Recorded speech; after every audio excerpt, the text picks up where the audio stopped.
Bonjour. Le programme qui est expliqué dans la vidéo précédente, qui se nomme EX0438, etc., avec un ASM ici, c'est de loin le plus important de toute ma série, c'est celui que j'utilise, que je recommande.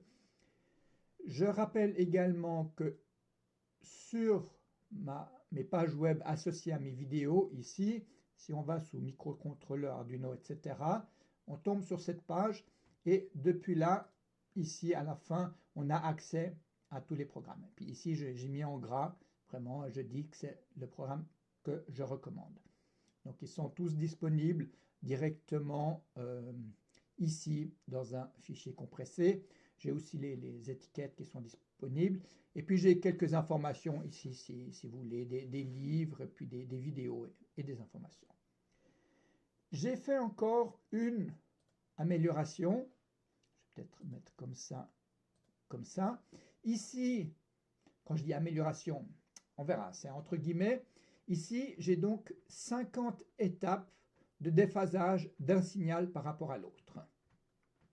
Et en fait, on peut faire mieux parce que si on regarde le code assembleur qui est lié ici, alors, je vais juste leur montrer un tout petit peu. Voilà, on a ici ces 50 lignes. On a chaque fois au moins un no-op. Là, j'ai un no-op x1 ou x4. Et on a donc 8 cycles par instruction. Donc en enlevant une instruction no-op, on arrivera à 7 cycles par instruction. Et de cette manière, on pourrait rajouter encore quelques étapes dans le déphasage d'un signal par rapport à un autre. Et c'est ce que je fais dans cette vidéo, dans le dernier programme, ici que j'ai nommé EX0439, etc. 56 frames. Ici, on a 56 frames. Cela a un petit désavantage. On va voir 56 frames et chaque ligne ou chaque frame prendra 7 cycles. Et 56 x 7, ça donne 392. Or, il faudrait avoir 400 pour avoir un signal à 40 kHz. Comme on est 2% plus bas sur le nombre de cycles utilisés, on aura fait 2% de plus que 40 kHz comme fréquence.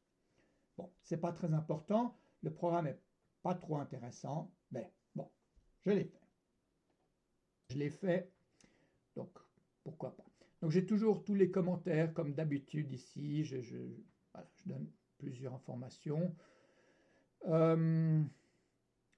Voilà, et ici le tableau. Donc cette fois-ci, c'est 2 fois 56 octets au lieu de 2 fois 50.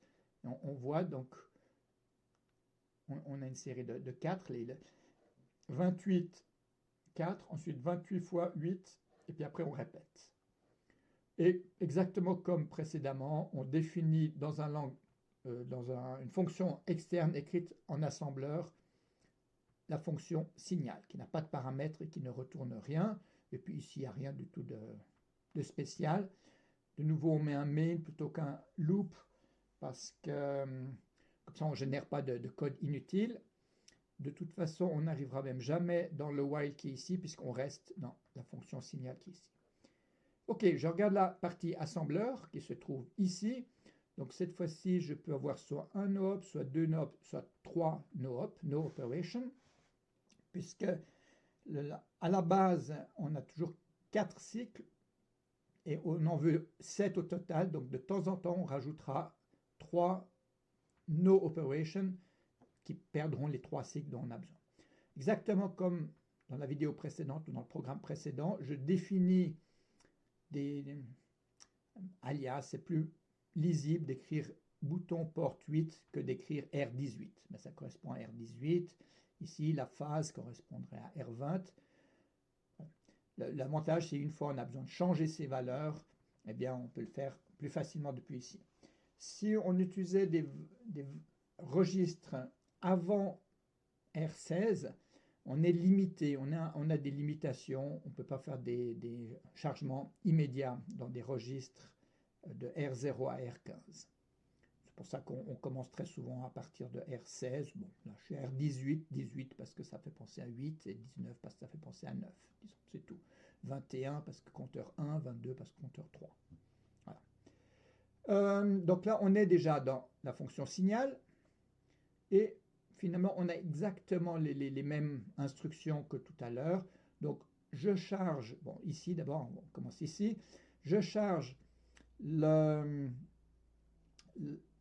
l'adresse basse du tableau des déphasages dans R30. Dans R31, je charge l'adresse haute. Je sais que ça va me donner en fait 100 en hexadécimal. C'est le début de la plage de mémoire vive ou de la RAM de l'Arduino ou du chip Atmega 328. Ensuite, de façon arbitraire, j'ai mis 28 pour avoir un déphasage exactement une demi-période. Je le charge dans B phase. Je mets des valeurs dans le compteur ici. Ça sera pour lire les boutons des pins 8 et 9, mais pas les lire trop souvent. Je pourrais encore améliorer un tout petit peu ceci. Et alors ici, je mets dans R30 la phase qui est un nombre entre 0 et 55. De cette manière, ça me décale un signal par rapport à un autre. Je ne recharge pas, c'est mis en commentaire ici, 1 dans R31, parce que de toute façon, il ne bouge pas, il ne va pas changer, donc ça ne sert à rien de le refaire. Et donc, ceci, ça prend un cycle, et j'ai encore 2 cycles qui sont pris par le relative jump qui se trouve tout à la fin. Et donc, puisque je ne fais pas ça, je n'ai pas de cycle supplémentaire. Donc ici, j'ai 3 cycles, plus les 4, donc plus les 4 de la fin, enfin, l'équivalent de ceci, de ces 3 lignes, et qui se trouvent tout à la fin, ça me fait mes 7 cycles. Ensuite, ici, on commence en fait le début des signaux que je veux avoir ici. Alors, je remets comme ça.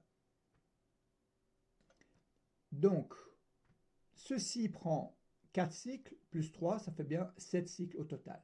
Donc ici, on charge dans une variable temporaire, c'est un registre en fait temporaire, le contenu dont l'adresse se trouve stockée dans Z. Et Z, je rappelle que ça correspond au registre R30 et R31. Et ensuite, je fais un OU immédiat avec 10, et puis je modifie donc les pins 2, 3, 4, 5 par cette instruction-là. Ça modifie également 0, 1 et également 6 et 7, ça les met à 0. Comme ça, j'accède à tous les pins d'un coup. Ensuite, ici, on fait exactement la même chose, sauf qu'on accède un plus loin dans le tableau. Ici, on accède deux plus loin dans le tableau et on lit l'état de la pin 8. Alors, qu'est-ce qu'on fait? D'abord, on lit ici l'état des pins de 0 à 7. Et ensuite, on fait un et immédiat, and i, avec 1. De cette manière, on ne garde que le bit, le numéro 0, qui nous donne l'état de la pin 8. Ici, on fait la même chose, mais pour la pin 9. Donc, on fait la même lecture ici que précédemment. On lit les pins de 0 à 7. Mais là, on fait un et avec le bit le 1. Donc, ce qui correspondra à pin 9. Et puis après, on fait juste un no-hop parce que ces deux instructions prennent chacune un cycle. Bon, de nouveau ici, bon, là c'est totalement répétitif. Je vais peut-être voir ici. Cette fois-ci, je veux additionner 1 au compteur ici. On a déjà vu que additionner 1, on ne peut pas le faire avec un add-i, ça n'existe pas. Par contre, on peut faire un sub-i avec 0ff et soustraire 0ff. C'est exactement la même chose que d'additionner 1. Donc j'additionne 1 au compteur qui est ici. Parce que 1 plus ff en hexadécimal, ça donne 0 si on travaille sur un octet sur 8 bits. Ici, voilà, j'ai un test. Je teste si le compteur 1 est à 0. C'est le test que je fais ici. Est-ce que le compteur est à 0? Ici, d'ailleurs, je devrais plutôt mettre 0 comme ça. S'il n'est pas à 0, mais s'il n'est pas à 0, je ne fais rien. Donc s'il n'est pas à 0, je saute ici. Et s'il est à 0, je soustrais 1 au compteur 2. C'est ce que je dis ici, je soustrais au compteur 2. Ici, je teste le compteur 2. Est-ce que le compteur 2 est à 0? S'il est à 0, je ne fais rien. Donc s'il est à 0, branch if equal, je saute ici. Et sinon, je charge 1 dans le registre qui correspond ici. Et ça veut dire que je détruis l'information que j'ai lue précédemment. Donc ça veut dire que je vais ignorer tout simplement l'état, la pin 8. Je répète ce que j'ai déjà dit dans la vidéo précédente.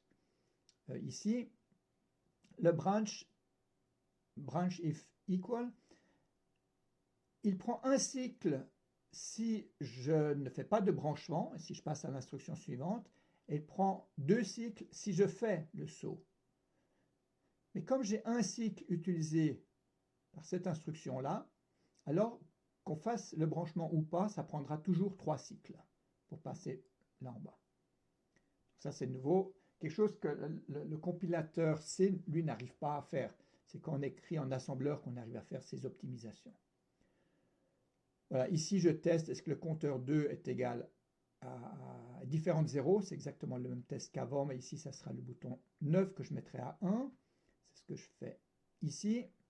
Si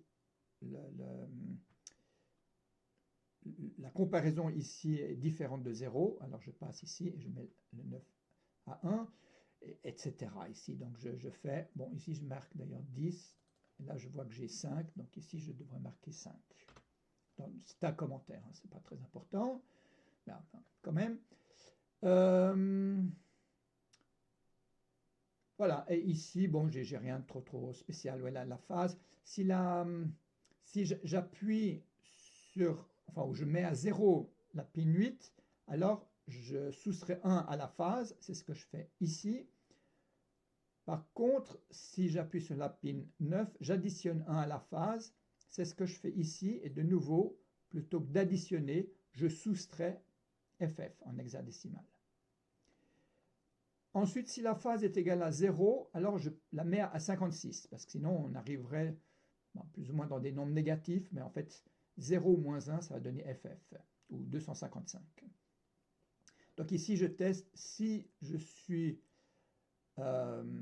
égal, si je suis différent de 0, je saute, et si je suis égal à 0, j'exécute l'instruction ici qui met 56 dans la phase. J'ai quelque chose de complètement équivalent ici. Je teste est-ce que je suis égal à 57. Si je suis différent de 57, branch if not equal, je ne fais rien, je saute. Et si je suis égal à 57, je passe à l'instruction suivante et je mets 1 dans la phase. Et ensuite, voilà, j'ai tout simplement ma suite d'instructions. C'est vraiment comme le programme précédent.